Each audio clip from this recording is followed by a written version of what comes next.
nama saya Tasya Melinda Panjaitan dengan NIM 210306047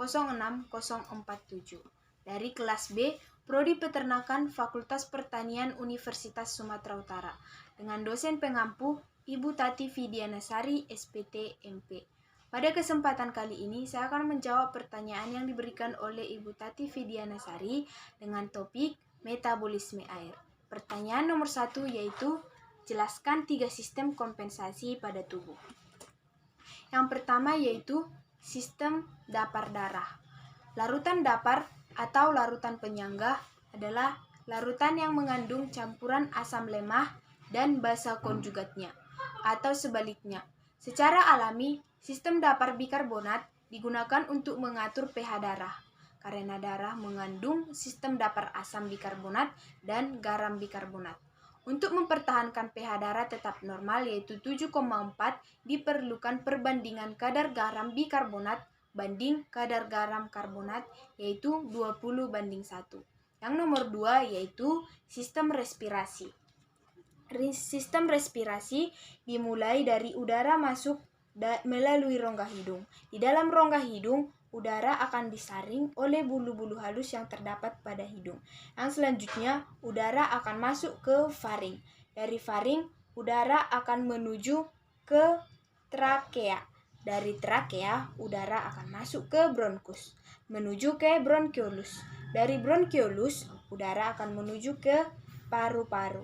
Dari paru-paru, udara menuju ke alveolus dan masuk ke alveoli, dan di dalam alveoli akan terjadi pertukaran O2 dengan CO2 atau pertukaran oksigen dengan karbon dioksida. Yang ketiga yaitu proses pembentukan urin. Proses pembentukan urin terjadi di ginjal. Ginjal berfungsi sebagai penyaring darah yang mengandung zat sisa metabolisme dari sel di seluruh tubuh dan dibuat dalam bentuk urin. Untuk prosesnya dimulai dari proses filtrasi, reabsorpsi, dan augmentasi. Yang pertama yaitu glomerulus adalah bagian ginjal yang berfungsi untuk menyaring zat sisa dan membuang cairan elektrolit yang berlebih dari tubuh. Yang kedua yaitu kapsul Bowman, di bagian kantung atau struktur kantong yang terletak di bagian depan. Yang selanjutnya yaitu tahap filtrasi, yaitu darah akan disaring di glomerulus dan menghasilkan urin primer. Yang selanjutnya yaitu masuk ke tubulus contractus proximal, berfungsi untuk mengurangi isi filtrat glomerulus sekitar 80-85% dengan cara reabsorpsi, vape transport, dan pompa natrium.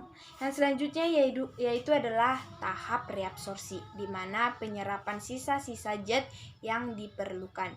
Yang selanjutnya masuk ke lengkung Henle yang menghantarkan cairan urin dalam nefron ginjal, yaitu yang berbentuk U berikut ini.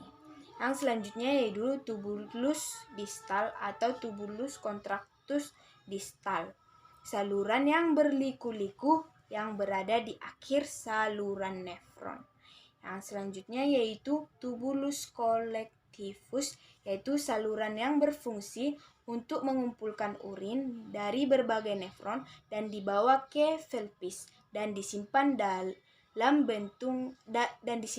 di dalam kantong kemih. Pertanyaan nomor 2 yaitu jelaskan proses metabolisme air pada tubuh ternak. Pertama, air yang diminum ternak masuk ke dalam mulut menuju saluran pencernaan. Lalu yang kedua, air masuk melalui pembuluh kapiler ke dalam darah yang akan dialirkan ke seluruh tubuh ternak. Setelah itu, tahap ketiga, air membantu jantung memompa darah ke seluruh tubuh. Nah, setelah air sampai di paru-paru ternak, akan terjadi pertukaran oksigen dan karbon dioksida. Proses selanjutnya, yaitu yang keempat, terjadi pada organ hati ternak. Pada tahap ini, air akan membantu proses metabolisme karbohidrat, lemak, dan protein. Proses yang terakhir atau yang kelima yaitu air menuju ginjal ternak. Pada tahap ini, air membantu ginjal pada ternak dan proses penyaringan zat sisa untuk dikeluarkan bersama air seni atau urin ternak tersebut. Yang pertanyaan nomor 3, jelaskan sumber air yang terdapat pada tubuh ternak. Yang pertama itu air minum, dengan memberikan minuman pada ternak sehari sekali apabila ternak merasa kehausan. Air yang terkandung pada makanan, di mana air mengandung bahan makanan atau konsentrat. Yang ketiga, air metabolisme, yang terdapat pada hasil dari oksidasi makanan dari molekul kompleks di dalam tubuh. Dan yang selanjutnya, pertanyaan nomor 4, jelaskan bagaimana cara menghitung air metabolik.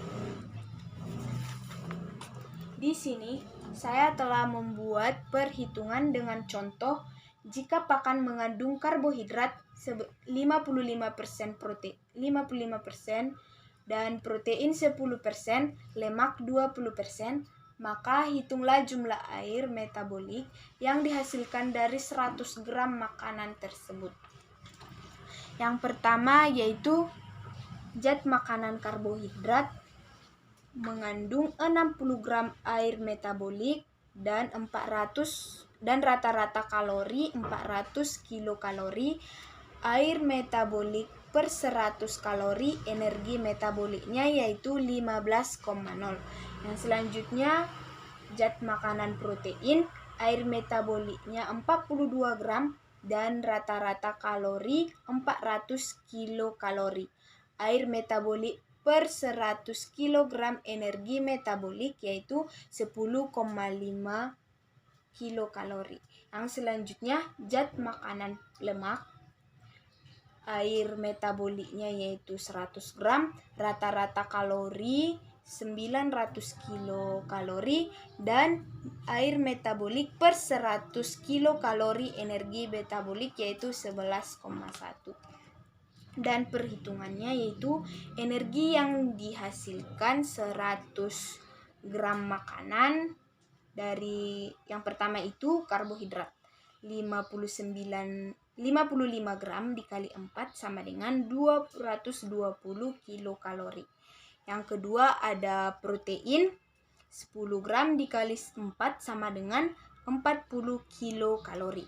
Yang selanjutnya lemak yaitu 20 gram dikali 9 sama dengan 180 kilokalori. Dan total dari semuanya yaitu 440 kilokalori. Yang selanjutnya air metabolik yang dihasilkan 100 gram makanan yaitu 220 dikali 0,150 sama dengan 33 gram.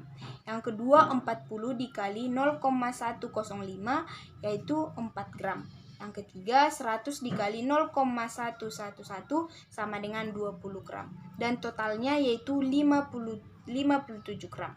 Jadi energi ransum 100 kilokalori makanan, air metabolik yang dihasilkan adalah 57 gram.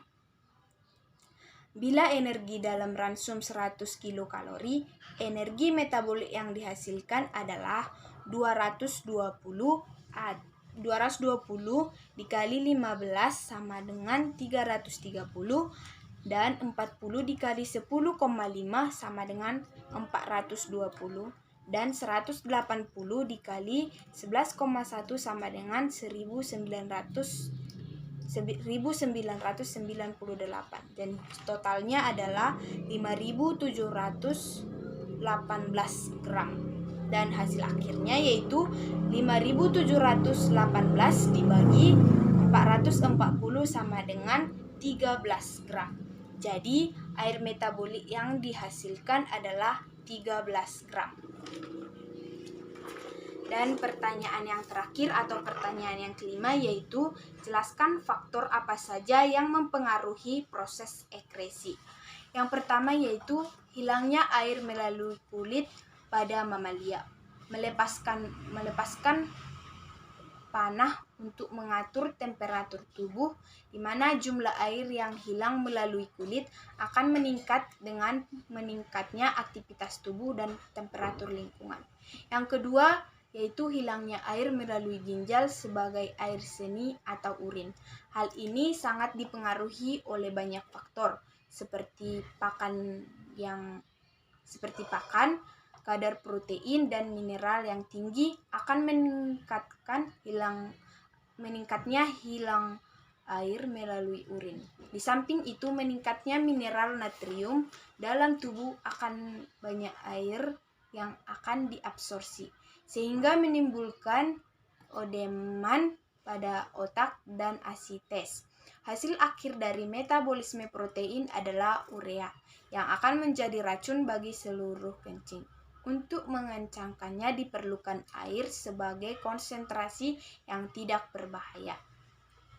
Yang ketiga yaitu hilangnya air melalui pernapasan, hampir 40% pada unggas. Yang keempat, saluran pencernaan. Bentuk pakan dan susunan pakan memiliki pengaruh. Contohnya, pakan yang sifatnya pencahar yang menyebabkan air banyak keluar bersama feses. Ekskresi kotoran sapi lebih basah dari kambing.